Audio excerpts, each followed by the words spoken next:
Alright guys, so we're going to pick back up right where we left off, which was number 56.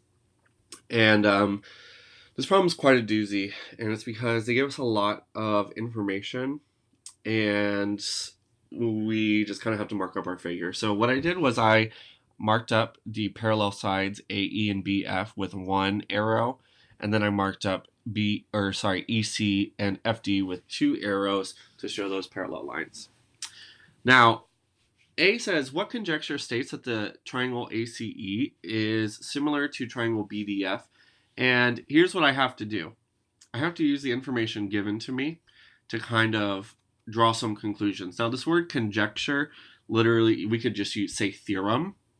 And the theorem that states this is either going to be AA, SSS, or SAS, because remember those were the three, not congruency, but the three similarity theorems that we learned.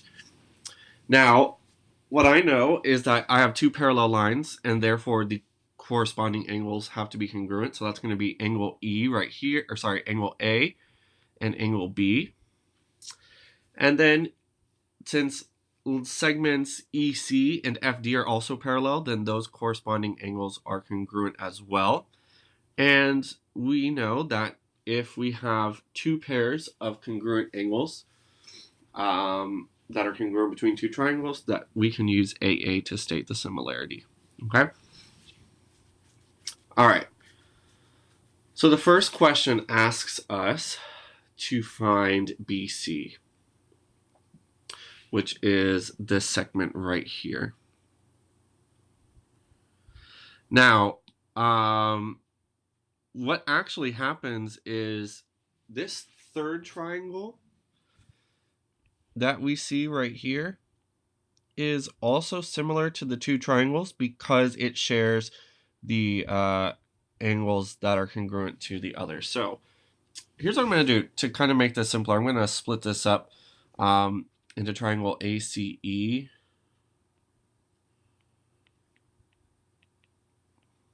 I know that's 10. The whole thing from A to C is 9, and EC is 8. And then I'm going to split or show this little one right here. That's 6. This is B, this is C, and this is H. Okay, we want to find BC, so I'll call that X. All right, well, I know these two triangles are similar to each other, so I can set up a proportion. I could do 9 over X is equal to 8 over 6. So I get 8X is equal to 9 times 6, which is 54. So therefore, X is equal to 54 over 8. I know that this is going to reduce because they're both even numbers. You can just use your calculator to make this a lot faster for you. And you're going to get 27 over 4 is the length of BC. Okay. Find the length of BH, which is the side that I'll call Y. I'll do it in a different color. So I could do 10 over Y is equal to 8 over 6. So you get 60 is equal to 8Y. Therefore, Y is equal to 60 divided by 8, which we know has to reduce because they're both even numbers. And you get 7.5, which is 15 halves as a fraction.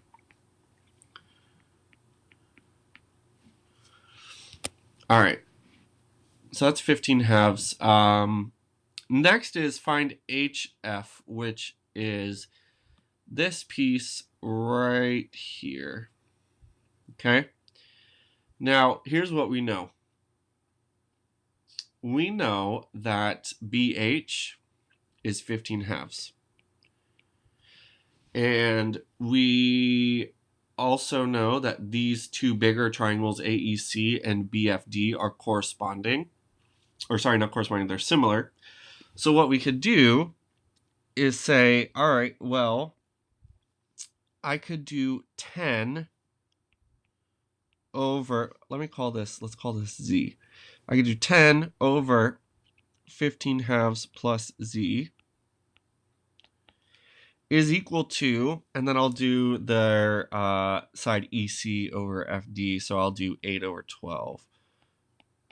Okay, now this is going to get a little messy, but 12 times 10 is 120, is equal to 8 times 15/2. Well, 8 divided by 2 is 4, so I just have to do 15 times 4, which is 60, plus 8z. Subtract 60 on both sides, and we get that 60 is equal to 8z. Z has to equal 60/8, which is actually the same length as BH, and we get 15/2. Okay, you may want to watch this part over again, just to kind of grasp everything, because it's a lot of similar triangles going on in here. And I know that similarity is something we covered rather late in the semester, and so it's probably not the best thing in our tool house, but yeah, if you need more help, just let me know in class tomorrow. Alright, so we're going to keep going down. The next one you guys required help with was number 74. Now, I know periods 3, 4, and 6, they got this lesson. Period 7 did not get this lesson. But I will put a link on how to solve similar right triangles on Edsby. But we know we have two theorems. We have the altitude theorem and the leg theorem. And the altitude here is x. It's always x, or it's always the line that is in the middle. And to solve for it, since that's the altitude, we do our two little swoops on the inside. So we're going to go 9/x is equal to x/3.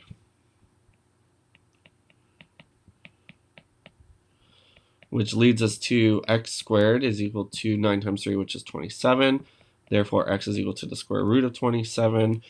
And remember, at least in 3 of my periods, I talked about how to reduce this. And to reduce it, you have 2 methods. I will post a link to another YouTube video on how to reduce radicals, but we're going to get 3√3, which is D. Okay? All right, let's erase all this stuff inside. So now we can find z, or sorry, we're going to find y, okay? So to find y, that's a leg, we have to do the whole hypotenuse, which is 12/y is equal to y over, and then we stop right at the altitude, so y/9. So we get y squared is equal to 108, square root that. And the square root of 108 does not give us a very nice number, but when we reduce it, we're going to see that we get 6 square root of 3.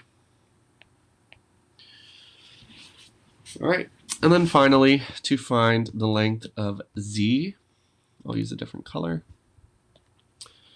Same thing, since it's a leg, we do the whole hypotenuse, which is 12/z is equal to z/3. And we get that z squared is equal to 36, and that actually turns out really nice because the square root of 36 is just 6, which is J. All right. Moving right along. Our next one, okay, so this proof, right? This proof is a flowchart proof, and they're basically saying, okay, B and D are right angles, so just go ahead and mark that up. AB is congruent to DE, and then if you look, you see that we got some kissing angles right here, so those two angles are congruent. And what we can go ahead and say is that these two triangles are congruent by the AAS theorem, because they have two congruent angles between them and a non-included side, which is AB and DE, so we know that the two triangles are congruent by AAS, okay? All right, so let's fill this out. B and D are congruent because they're right angles, okay? Right angles. And angle ACB is congruent to angle ECD because they are vertical angles. And then we said that the two triangles are congruent by AAS. We just have to fill out this piece in here. So triangle ABC is going to be congruent to triangle EDC. And anything after that, if we want to say that any angles are congruent or any sides are congruent, remember that's going to be CPCTC, which stands for corresponding parts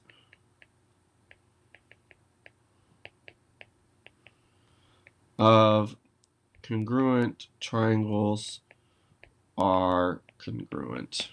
Okay? And then it wants you to put this in a 2-column proof. So I'm not going to spend time doing that, but I will number it for you. This would be 1, 2. I could put this as 3, this as 4, this as 5, and this as 6. Anything going on? A lot of these similarity ones I'm going to do in class. All right, 89 and 90, and then we'll be done. Okay, what is the value of x in the figure below? All right, notice that we got some parallel lines. So parallel lines are going to give us congruent angles, as we've said, and what we know is that this 70 touches the parallel line, and so its corresponding angle will also be 70, which is this right here. Okay. We see this small triangle down here already has a 35 and a 70, so we know that all the angles need to add up to 180. So I'm going to do 180 minus 105 because that's the sum of those. This is going to be 75 degrees right here. And then we see we have a linear pair formed right here. So I need to do 180 minus 75, which gets us 105 degrees. Okay? All right. And then finally, number 90, which is one of the problems that I don't think should be on the semester exam. And if it does appear in the semester exam, I will make not a complaint, but I will write an email to the district asking for it to be pulled off because this topic is actually not included in the curriculum until semester 2. So, but anyways, it is on here, so we're going to do this anyways, and I can post videos on Etsy if you would like going over this topic. And the topic is special right triangles. And the two types of triangles we see here are the 45, 45, 90 and the 30, 60, 90. And we can tell because if this is 90 and this is 45, this has to be 45. And if this is 30 and this is 90, then this has to be 60. Okay? All right. Well, what we know about triangle PQS is actually that if the side across from that 45 degrees is 1,000 feet, then this side has to be 1,000 feet as well. All right? Because this is an isosceles triangle. We want to know what PR is, so ultimately we want to know what this is. So the only other piece I need to know is what SR is. And I see that the side across from 30 is 1,000 feet. And therefore, the side across from 60 is the side that's across from 30 degrees, so 1,000, with a square root of 3 tacked onto it. Okay? And, yeah, it's not necessarily the most intuitive thing to understand, but like I said, there's just rules here that go with this, but in my opinion, it's not worth studying them. But anyways, the answer is 1 for PR is going to be 1,000 plus 1,000 root 3 feet. And yes, you could just leave it as this expression. This is totally fine.